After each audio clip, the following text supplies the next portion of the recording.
هبتدي دلوقتي اشتغل في سطر جديد.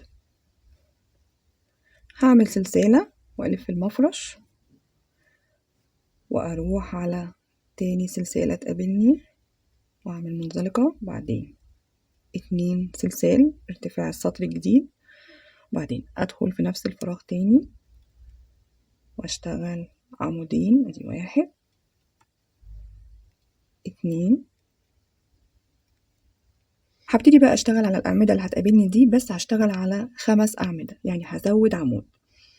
هشتغل على ال2 سلسال اللي انا بعتبرهم عمود، فوقيهم عمود، والعمود اللي بعده برضو فوقيه عمود، دي كده 2 3 4 5. انا كده زودت عمود من غير ما اعمل سلسلة ولا حاجة. هروح على الاعمدة اللي عليها الدور وهبتدي اشتغل. انا مش محتاجة ان انا اعمل سلسلة، هسيب عمودين وهروح على التالت. هبتدي بقى اعد علشان اتأكد ان العدد معايا مظبوط. دي كده 1 2 3 4 5. اشتغلت فوق 5 أعمدة، كل عمود فوقيه عمود. وصلت للفراغ هشتغل 3 عمود، 1 2 3. هشتغل 3 سلسال، 1 2 3، وهدخل في نفس الفراغ تاني واشتغل 3 عمود، 1 2 3. وبعدين هشتغل على 5 أعمدة فوق كل عمود عمود، 1 2 3 4 5. كده عدد الأعمدة معايا هنا 8 وهنا 8. هكرر من غير ما أعمل سلسلة. أنا مش محتاجة إن أنا أعمل سلسلة ما بين الفستونة والتانية أو ما بين الأعمدة والتانية. هسيب عمودين وأروح على التالت وابتدي أشتغل فوقي عمود. أدي كده 1 2 3 4 5. هيقابلني الفراغ، اشتغل 3 عمود، 1 2 3، وبعدين 3 سلسال، وهدخل في نفس الفراغ تاني واشتغل 3 عمود، 1 2 3. الأعمدة اللي بعد كده هشتغل فوق كل عمود عمود لحد ما يوصلوا معايا 5 أعمدة، 1 2 3 4 5. ادي الجزء اللي اشتغلته. هفضل شغالة كده بنفس الطريقة لحد آخر السطر. انتهيت من السطر وقفلته. هبتدي دلوقتي في سطر جديد برضو بنفس الطريقة اللي أنا شغالة بيها.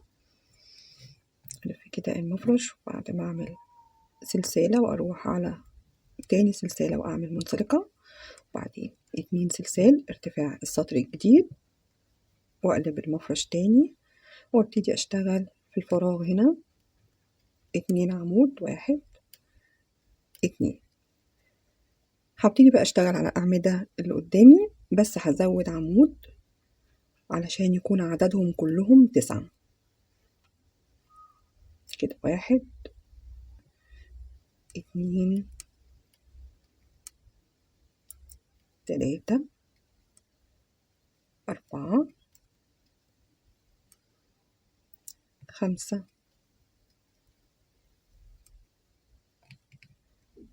6. أنا اشتغلت على 6 أعمدة، تمام. هعدهم من أول ال2 سلسال. ادي 1 2 3 4 5 6 7 8 9. برضو مش هعمل سلسلة لأن السطر معايا مرتاح جدا، فهروح على الأعمدة اللي عليها الدور. هسيب أول عمودين وابتدي أشتغل من تالت عمود، وابتدي كده أعد برضو عشان يعني أتأكد إن العدد معايا مظبوط. أدي كده 3 4 5 6. وفي الفراغ هشتغل 3. ادي أول عمود، ادي تاني عمود، تالت عمود. هيبقى كده العدد كله على بعضه 9 أعمدة. طيب هشتغل 3 سلسال وهدخل في نفس الفراغ تاني، اشتغل 3 عمود، 2 3، واكمل برضو اشتغل على كل عمود عمود، اشتغل على 6 أعمدة فوق كل عمود عمود. دي كده 2 3 4 5 6. عدد الأعمدة معايا هنا 9 وهنا 9. هكمل كده بنفس الطريقة برضو من غير ما اعمل سلسلة ولا حاجة. اروح على الأعمدة اللي عليها الدور وابتدي اشتغل برضو بنفس الطريقة اللي انا شرحتها لحد اخر السطر. انتهيت من السطر وقفلته. عدد السطور من اول هنا لحد اخر سطر 8 سطور، 1 2 3 4 5 6 7 8. الباترون بتاع المفرش ده عدد الاسطر دي مش 8، عددهم 10، يعني المفروض لسه فيه سطرين كمان، وكل سطر المفروض ان انا بزود عمود، ولكن انا هستكفي بالثمان اسطر دول.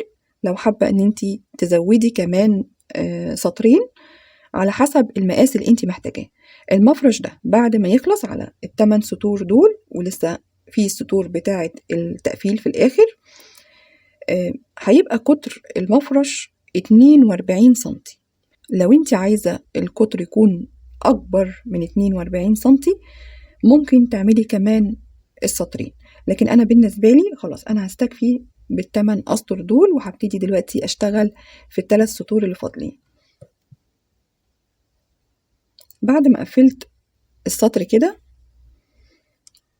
هعمل سلسلة وألف المفرش، وهروح على تاني سلسلة وأعمل منزلقة. هعمل 2 سلسال ودول كده هعتبرهم عمود. بعد ال2 سلسال دول هشتغل 6 سلسال، 1 2 3 4 5 6. هروح على العمود اللي قبل الأخير، ادي الأعمدة اللي قدامي، العمود اللي قبل الأخير اهو ده، ابتدي كده اشتغل فيه عمود بس ما كملهوش للنهاية. وبعدين اروح للعمود اللي هو التاني، اخد لفة من الخيط واروح للعمود التاني من الأعمدة التانية دي واشتغل كده عمود وما كملهوش للنهاية، وبعد كده اخد لفة من الخيط واطلع من اللي موجودين كده على الإبر. وبعدين 6 سلسال، 1 2 3 4 5 6. وبعدين هروح على ال3 سلسال دول، هدخل كده واعمل عمود. وبعدين 6 سلسال، 1 2 3 4 5 6، وهدخل في نفس المكان تاني واشتغل عمود. 6 سلسال، 1 2 3 4 5 6، وهروح على العمود اللي قبل الأخير وابتدي أشتغل فوقيه عمود بس ما كملهوش للنهاية، يعني أطلع من حلقتين بس. بعدين آخد لفة من الخيط وأروح على تاني عمود من الأعمدة دي، فوق تاني عمود ابتدي أعمل عمود بس ما كملهوش للنهاية، يعني أطلع من حلقتين بس. وبعدين آخد لفة من الخيط وأطلع من اللي موجودين معايا على الإبرة. وبعدين 6 سلسال، وبعدين أروح على الفراغ بتاع ال3 سلسال أشتغل عمود. وبعدين 6 سلسال، 1 2 3 4 5 6، وأدخل في نفس المكان تاني وأعمل عمود تاني، وهكذا أكرر 6 سلسال كده 3 4 5 6، واروح على العمود اللي قبل الاخير وابتدي اشتغل فوقيه عمود بس ما كملهوش للنهاية، وبعدين اخد لفة من الخيط واروح على تاني عمود من الاعمدة دي وابتدي اشتغل فوقيه عمود بس ما كملهوش للنهاية، وبعدين لفة من الخيط واطلع من كل اللي موجودين معايا على الابرة، وبعدين 6 سلسال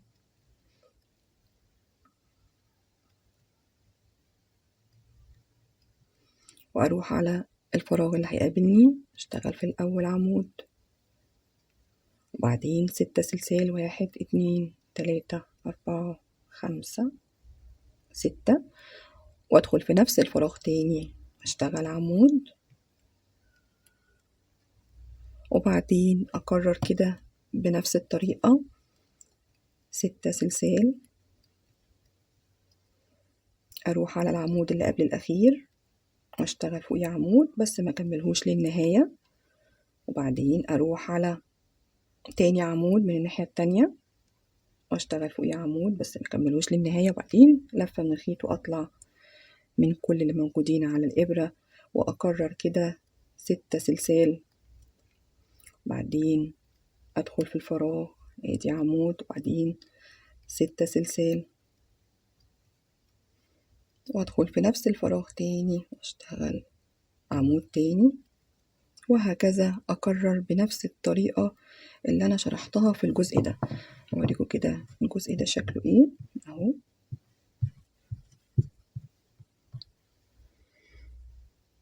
هكمل كده بنفس الطريقة لحد اخر السطر. فضلت شغالة بنفس الطريقة لحد ما وصلت لاخر السطر. اخر حاجة عملتها العمودين اللي هما ما بين الاعمدة او في الزاوية، وبعدين عملت 6 سلسال. هروح بقى على المكان بتاع البداية وابتدي اشتغل في الفراغ كده عمود، وبعدين 6 سلسال 1 2 3 4 5 6، وهقفل السطر. هروح على تاني سلسلة، الاتنين سلسلة اللي انا اعتبرتهم عمود، تاني سلسلة من فوق وابتدي اقفل بمنزلقة. هرتفع سلسلة، السلسلة اللي انا لسه مقفلة فيها دلوقتي بمنزلقة هدخل جواها تاني واعمل غرزة حشو. ال6 سلسال دول هشتغل كده جواهم 6 غرز حشو، ادي 1 2 3 4 5 6. هسيب الاتنين عمود دول وهروح على ال6 سلسال اللي عليهم الدور واشتغل برضو 6 غرز حشو، ادي 1 2 3 4 5 6. وصلت للجزء ده اللي هما ال3 سلسال اللي انا اشتغلت جواهم عمودين وما بينهم 6 سلسال. العمود ده فوقيه كده هعمل غرزة حشو، وبعدين ال6 سلسال دول برضو اشتغل جواهم 6 غرز حشو، كده 2 3 4 5 6.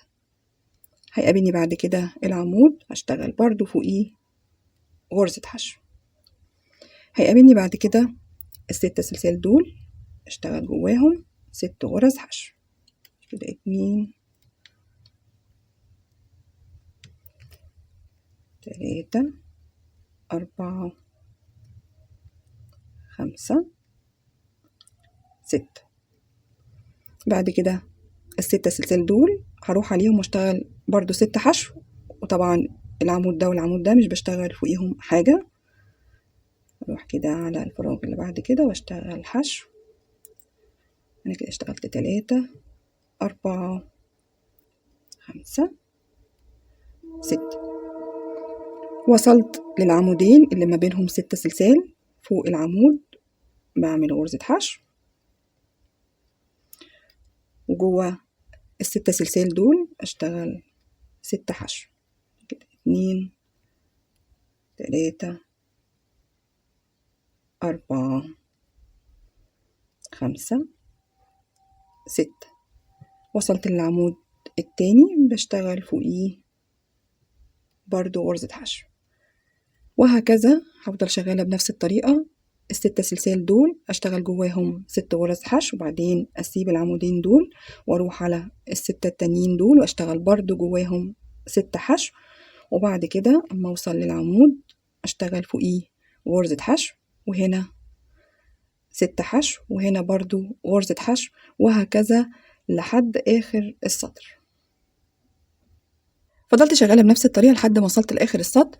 دلوقتي بقى هقفل السطر، هروح على اول غرزة حشو كنت اشتغلتها وادخل كده تحت الحلقتين واقفل بمنزلقة. هرتفع سلسلة وهدخل في نفس المكان تاني اللي هي اول غرزة حشو، واعمل فوقيها غرزة حشو. كل غرزة تقابلني من الغرز اللي جاية دي اشتغل فوقيها غرزة حشو لحد الغرزة اللي قبل الأخيرة. الغرزة برضو اللي بعدها غرزة حشو، غرزة حشو، ودي كمان دي غرزة حشو. فاضل معايا آخر غرزة. آخر غرزة مش هشتغل فوقيها غرزة حشو. هاجي على الجزء التاني أو الغرز الحشو الناحية التانية، هسيب برضو أول غرزة حشو، هروح على تاني غرزة حشو واشتغل فوقيها غرزة حشو، وافضل شغالة كده بقى على الغرز اللي هتقابلني. كل غرزة فوقيها غرزة حشو لحد ما اوصل للعمود، وهقول لكم هعمل ايه. انا كده وصلت اهو لغرزة الحشو اللي فوق العمود. هيقابلني ال6 غرزة حشو اللي كنت عملتهم هنا. هشتغل كده على اول غرزة، تاني غرزة، تالت غرزة. هنا بقى هعمل ايه؟ هشتغل 3 سلسال، 1 2 3، وهروح على الحلقتين بتوع اخر غرزة حشو من الجنب كده، من الجنب مش من فوق، واعمل غرزة حشو كده بنفس الطريقة. وبعدين 6 سلسال، 1 2 3 4 5 6، وهروح على الحلقتين من الجنب بتوع غرزة الحشو وادخل كده بالإبرة واعمل غرزة حشو تانية بنفس الطريقة. وبعدين 3 سلسال، 1 2 3، واروح على غرزة الحشو من الجنب، ادخل كده تحت الحلقتين واعمل غرزة حشو كده بنفس الطريقة. هكمل بقى على بقية غرز الحشو، مش هسيب الغرزة اللي بعدها على طول ادخل كده جواها او فوقيها واعمل غرزة حشو. انا في معايا 3 غرز، اشتغلت على 3 غرز من ال6 دول، اشتغلت على 3، ودلوقتي بشتغل على ال3 التانيين. اشتغلت غرزة والتانية وادي التالتة. هشتغل برضو فوق غرز الحشو دي كل غرزة غرزة حشو إلا الغرزة الأخيرة. ادي غرزة حشو، التانية فوقيها غرزة حشو. أفضل شغالة كده لحد الغرزة اللي قبل الأخيرة.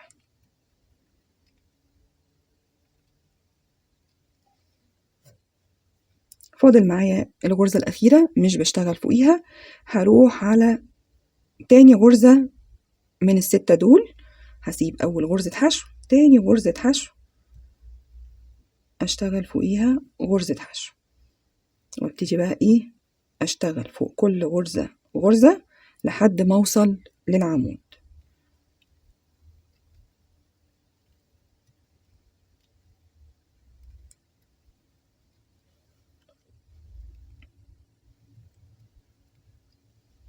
وصلت كده لغرزة الحشو اللي أنا اشتغلتها فوق العمود. هيقابلني دلوقتي ال6 غرز دول. هشتغل في الأول على 3 غرز، ادي 1 2 3. دلوقتي بقى هعمل 3 سلسال واروح على اخر غرزة حشو اشتغلتها، هدخل كده من الجنب في الحلقتين كده واعمل غرزة حشو. دلوقتي هعمل 6 سلسال، 1 2 3 4 5 6، وهروح على غرزة الحشو برضو دي، وادخل كده من الجنب واطلع كده بغرزة حشو، وبعدين 3 سلسال، وبرضو اروح على اخر غرزة حشو وادخل كده من الجنب واعمل غرزة حشو. هبتدي بقى اشتغل على ال3 غرز اللي باقيين دول في ال6، كل غرزة غرزة حشو. هفضل برضو شغالة غرز حشو لحد الغرزة اللي قبل الأخيرة. سبت الغرزة الأخيرة، هروح بقى على الجنب التاني، أسيب برضو أول غرزة وأروح على تاني غرزة وابتدي أشتغل فوقيها غرزة حشو. كل غرزة فوقيها غرزة حشو لحد ما أوصل لغرزة الحشو اللي هي فوق العمود. كده وصلت لل6 حشو دول. هشتغل الأول على 3، 1 2 3،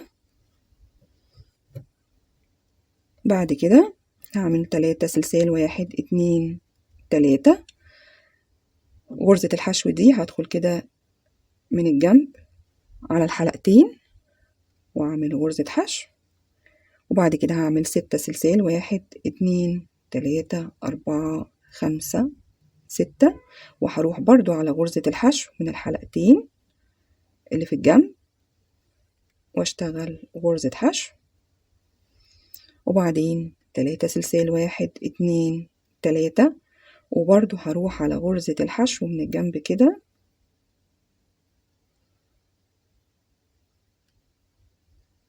واعمل غرزة حشو، وبعدين هكمل بقى ال3 غرز دول فوق كل غرزة غرزة، 1 2 3. انا كده خلاص وصلت لغرزة الحشو اللي هي فوق العمود. هبتدي بقى اشتغل اكمل فوق كل غرزة غرزة. اشتغلت فوق كل غرزة غرزة، لكن الغرزة الأخيرة مش بشتغل فوقيها.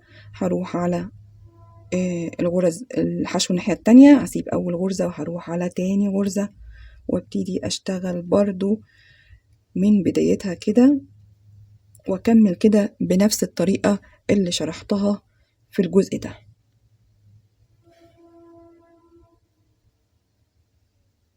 فضلت شغالة بنفس الطريقة اللي شرحتها لحد ما وصلت لآخر السطر.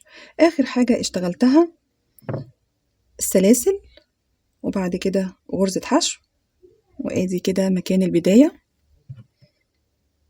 فاضل معايا غرزتين حشو، هشتغل فوق كل غرزة غرزة، ادي غرزة وادي التانية فوقيها غرزة.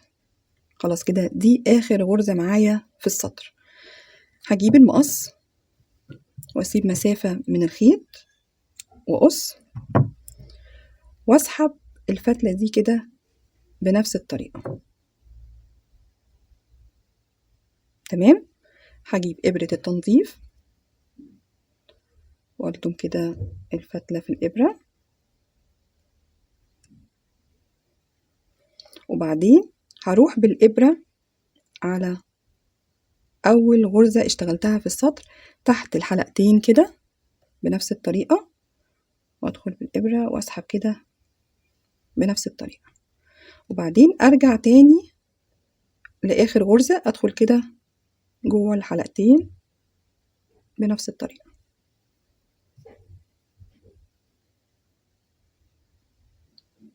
أنا كده قفلت السطر.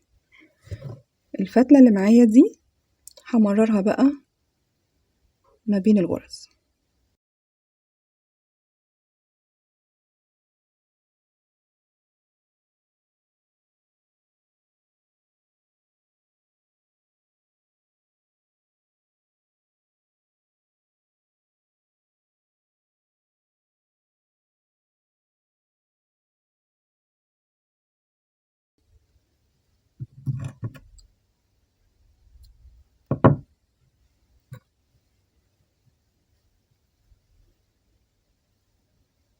أتمنى من الله عز وجل أكون فدتكم.